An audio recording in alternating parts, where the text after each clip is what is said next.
pretende fazer nesse módulo, pessoal, é familiarizar você com essas características, esse atraso do sensor de temperatura. Então, a gente vai levantar o tempo de atraso do sensor quando submetido a um degrau unitário e quando a temperatura é reduzida, seja aumentando a temperatura, seja reduzindo a temperatura, e confrontar os dois tempos de atraso. Vocês vão ver que quando a gente acende a lâmpada, faz com que a temperatura do sensor aumente, o gráfico não é bonito, é um gráfico cheio de erro, tem muita interferência. Mas quando a gente desliga, o gráfico ele é muito bem determinado, dá para ver facilmente qual é o atraso do sistema.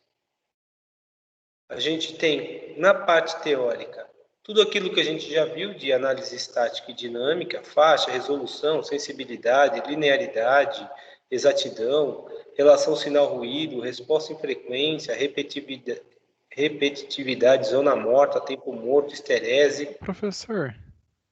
E o comportamento dinâmico, com os erros de frequência fantasma, quantização e erros de vazamento. A gente vai usar a placa da National, a mesma placa, o mesmo programa que a gente usou na aula passada, só que dessa vez a gente vai trabalhar com 24.000 amostras a 100 Hz. Isso faz com que demore cerca de 240 segundos.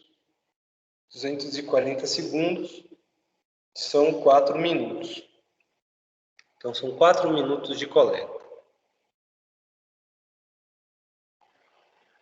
E a atividade está aqui no ponto 5. Já foram coletadas essas amostras, já estão disponibilizadas para todos os grupos na pasta M5. As amostras tanto de ida quanto de volta. Então, ele foi submetido a um degrau unitário, eu vou mostrar como esse experimento foi feito. Depois de estar em regime, ele é submetido a um desligamento da excitação térmica e nova coleta é feita. O tempo de atraso ele vai dar em 63% do tempo de subida. Então, tem que avaliar qual que é o platô de subida, 100%, e em 63% a gente vai ter o tempo de atraso do sistema. E eu quero que vocês calculem esse tempo de atraso na subida, na descida e compare ambos os tempos, porque que eles têm valores distintos. Agora eu vou parar, vou mostrar para vocês, Professor, onde estão os dados coletados. Cada grupo, eu coloquei os dados disponibilizados na pasta M5, tem a temperatura e a temperatura em descida. São 24.000 dados e ele está subindo. Os valores estão em voltagem, não estão em temperatura, então eu não fiz a conversão para a temperatura desses valores. Aqui está variando de 1.1 até, geralmente chega a 7, esse aqui está chegando em 6.9, deve chegar a 7 quando chegar a 24.000 pontos. Não, chegou a 6.9, caiu um pouco, e a temperatura máxima, pessoal, ela oscila por causa da tensão da lâmpada e porque a transferência de calor se dá por radiação, ela não é tão limpa, dá para ver que o sistema fica oscilando bastante, mas é possível a gente perceber qual que é o atraso desse sensor. Vou parar aqui, vou passar para o celular. Vou professor, pois não. Só duas dúvidas. O primeiro, lá no repetitibilidade, ele fala do fundo de escala, mas, por exemplo, no taco gerador a gente não sabia o fundo de escala. Aí eu peguei o valor máximo e o valor mínimo. Isso é certo? Não, fundo de escala sempre tem que ser menos um valor e mais um valor, e o mesmo valor. É Entendi. assim que trabalha. Então, mas então a gente pega o máximo valor que o taco gerador saiu e o mínimo? Isso que eu não Eu entendi. deveria ter escolhido, por exemplo, menos 10 volts e mais 10 volts. Aí você teria um fundo de escala. Então, aí eu tenho. Acho que, acho que não está descrito lá. Eu pego realmente o maior valor colhido, então. Que foi Sim, 10. Ah, não entendi. o maior menos o menor é para cada coleta. Para 3 volts, você tem que pegar qual foi o maior valor que eu obtive na ida. Qual foi o menor valor, e aí, qual o menor valor que eu obtive na volta?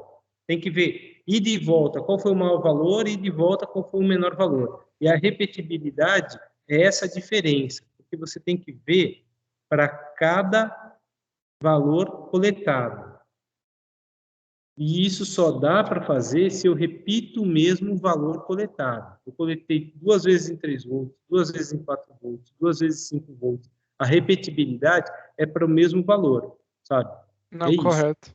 Não, minha dúvida era só do fundo de escala mesmo, que já que não tinha dado o fundo de escala do sensor, eu fiquei perdido, assim, qual que pegaria. Eu poderia trabalhar com 10 volts, alegando que o sensor ele trabalharia em rotações no sentido horário e anti-horário e daria o mesmo resultado. Entendi. E o segundo ponto é na linearidade. Aí na linearidade eu posso pegar essa que estava lá, faixa de valores possíveis. A faixa de valores possíveis eu posso pegar o maior valor realmente coletado menos o menor, e aí eu calcularia a linearidade desse jeito? Sim, enquanto repetibilidade eu tenho que comparar o maior valor encontrado, tanto na ida quanto na volta, o linearidade, eu vou olhar só a ida. E aí eu vou ver qual ponto está mais distante da reta de regressão. Qual ponto tem o maior erro. E esse é o erro de linearidade. Sim, mas aí eu tenho que dividir pela faixa de valores possíveis. Aí realmente é o maior valor coletado menos o menor valor coletado de todas as tensões? Comparado com é o maior erro entre a reta de regressão e os valores obtidos. Não é Não, o maior valor obtido com o menor valor obtido. Isso não vai te dar nenhum erro de linearidade. não, O erro isso eu de linearidade, compreendi. É porque a gente divide. A minha dúvida é no denominador. O numerador, que é o máximo erro, eu compreendi. ok. E qual é o denominador? A faixa de valores possíveis. Que a fórmula é a faixa de valores possíveis que está escrito lá. Sim, aí você vai colocar o maior menos o menor. É isso mesmo. Ah, tá. Não, beleza. Obrigado. Bem, podemos ver esse experimento? A placa está aqui, o sensor LM35 é esse ponto preto. Está todo mundo vendo? Sim, sim. Aqui tá Tem mostrando também, professor. essa acesa. Quando eu acionar essa chave, essa lâmpada vai acender e vai gerar um degrau unitário nesse sensor. Esse sensor está ligado a essa placa da National. E a placa da National está ligada ao computador. E o computador a gente vai usar o MATLAB. No MATLAB, eu tenho que colocar qual que é a porta de comunicação, é a DEV2, qual é a entrada analógica que está sendo usada. Fisicamente, foi colocado, não sei se vocês vão conseguir ver, mas fisicamente foi colocado aqui no AI0 desse sensor. Tem o GND e o AI0. Por isso eu tenho que indicar aqui AI0, o tipo voltagem, 24.000 pontos, 100 Hz. Quando aparecer a Quarry Data, eu vou ligar essa chave aqui. Porque é o momento em que os dados estão sendo de fato colhidos pelo sistema. Ao apertar o Run aqui, vocês vão ver que a Quarry Data já apareceu. Então, eu acendo essa lâmpada e a gente espera 4 minutos até o sistema nos dar o resultado. Se a gente estivesse trabalhando, se a gente estivesse fazendo a aula prática no laboratório, vocês teriam que fazer essas coletas manualmente. Cada um de vocês escolheria esses dados. Mas, como a gente está fazendo tudo remoto, eu já colhi os dados de antemão e agora só estou mostrando como é que esses dados vão aparecer. Vamos ver primeiro a parte de aquecimento e depois eu vou refazer o experimento para a parte de desligar a lâmpada. Com a lâmpada ligada, eu não sei se vai dar para vocês verem. Só um minuto. Mas aqui há uma leve oscilação de 12 volts para 11,9. Isso faz com que a temperatura oscile. Acaba tendo uma frequência de aumento e diminuição de temperatura. Isso interfere significativamente no resultado que a gente vai encontrar. Depois, os dados também são gravados num arquivo TXT. Está aqui um arquivo G14 5volts.txt. Eu não mudei o nome do arquivo, mas poderia colocar degrau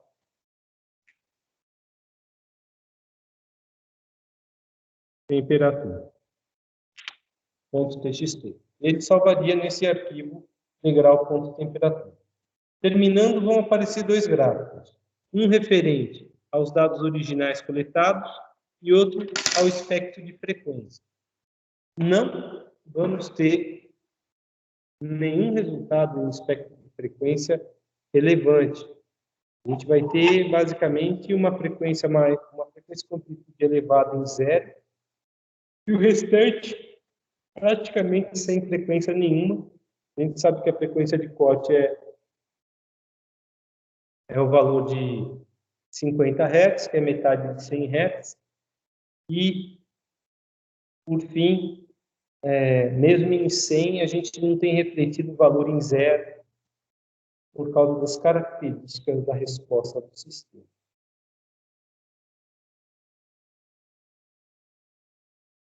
Até aqui, alguma dúvida? Está claro o que a gente está fazendo? Por enquanto, sim. Tá tranquilo. Vamos esperar sair o resultado. Depois eu vou rodar o experimento com a lâmpada desligada. E aí a gente vai comparar até os gráficos que a gente vai encontrar. Como é o gráfico de aquecimento e como é o gráfico de esfriamento.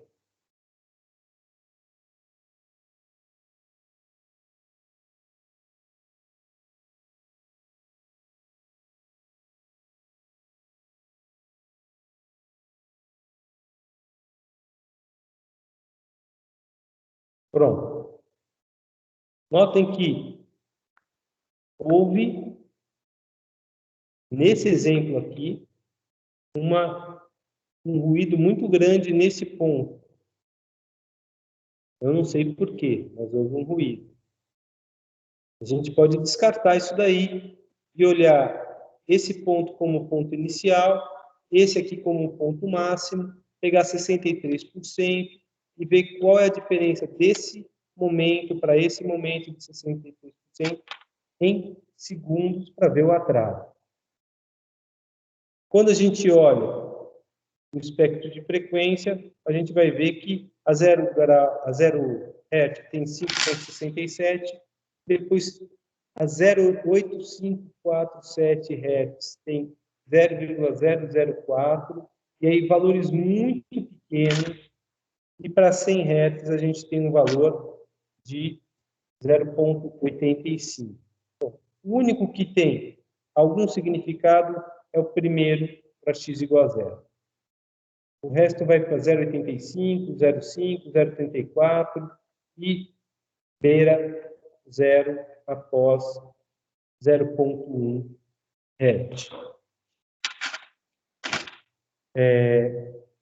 Agora eu vou refazer o experimento. Deixa eu ver se eu faço um print dessa tela aqui.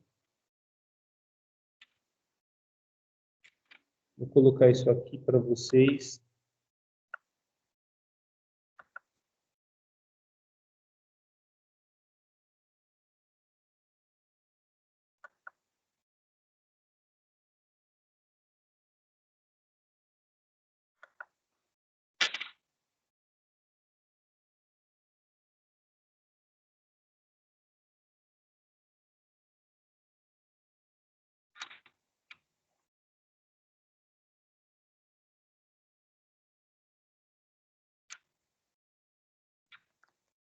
Resultado do aquecimento.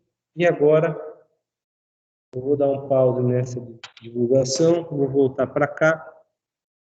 Não sei se vocês estão vendo.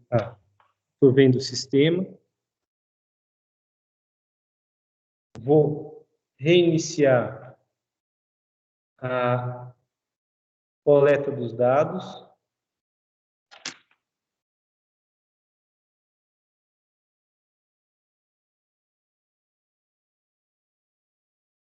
Quando aparecer a Quarry Data, eu venho aqui e desligo o sistema.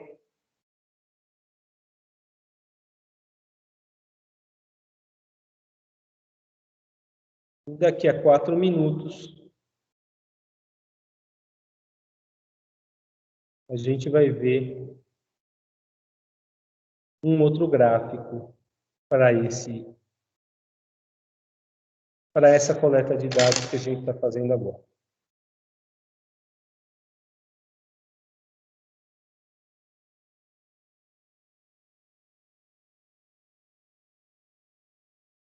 Vocês viram que oscila bastante em cima. Dá para a gente ver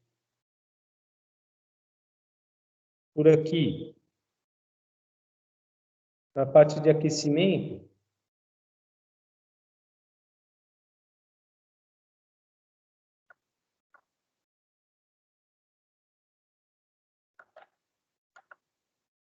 oscila bastante na região de regime. Por que vocês acham que isso acontece?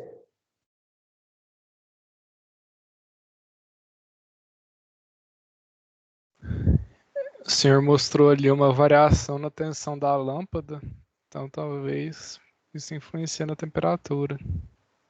Ou algum vento que bate, algo assim. Está todo aberto, a lâmpada vem por baixo, em cima, qualquer variação da temperatura ambiente vai afetar esse sensor.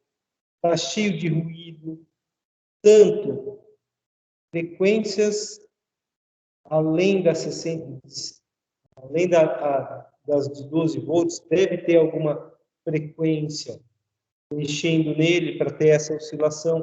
Quando a gente tenta tirar a transformada de Fourier uma resposta como essa, a gente não obtém nada, gente, porque é uma resposta do tipo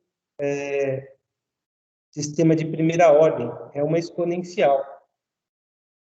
E não é de forma alguma do jeito que a gente imaginaria. Mas, quando a gente olhar o sistema quando é desligado, a resposta, a gente até tem aqui da aula anterior,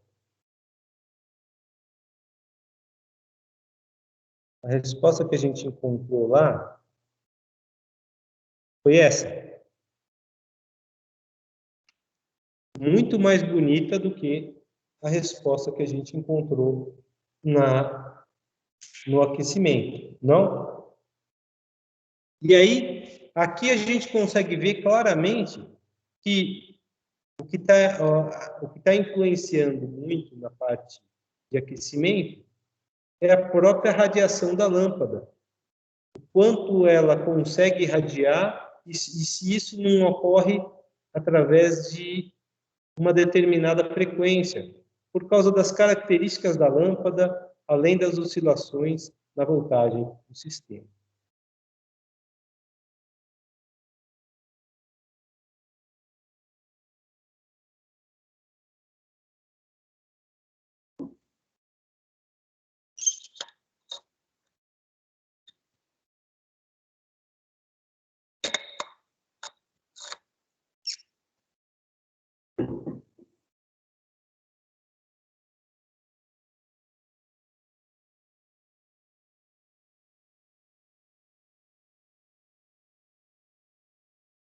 Mais uma vez, pessoal, ó, é bem parecido com da aula da turma passada. A gente tem uma queda de 3,5 até 1. Basicamente, esse é o valor máximo. 63% dessa queda de 2,5 vai dar 1,5, 1 e alguma coisa. 63. E, então, tem 1, 2, mais ou menos aqui. E a gente vai ter o tempo em que foi desligado, que esse aqui não é exatamente 0, até esse ponto, como o tempo de atraso do sistema. Aqui está em segundos, chega a 240 segundos. Tá? Como a gente está trabalhando com Hertz, 100 Hz, vocês vão ver que o X varia na casa de 1 vezes 10 a menos 2 segundos. Tá vendo? Centésimo de segundo. E a gente vai ter um gráfico de resposta muito semelhante, 3 volts a 0, 0,78 a 0,004167, e aí quando chega a 0,05 Hz, a gente basicamente já está em uma amplitude de 0 e tem uma amplitude em 100 de 0,7818. Essa tem que ser descartada porque a gente só consegue ver até 50 Hz. Vou fazer um print dessa tela.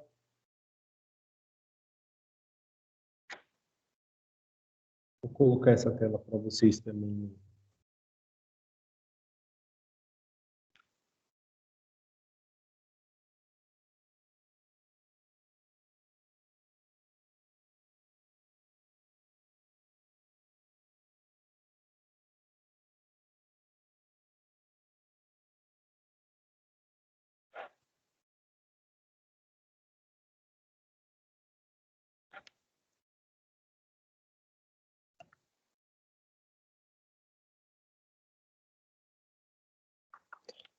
Bem, já fiz diversas coletas, disponibilizei para cada grupo, mostrei como é que o experimento é feito. Vocês teriam ainda o trabalho de montar a placa, depois de terminado, passar para outro grupo, fazer esse experimento,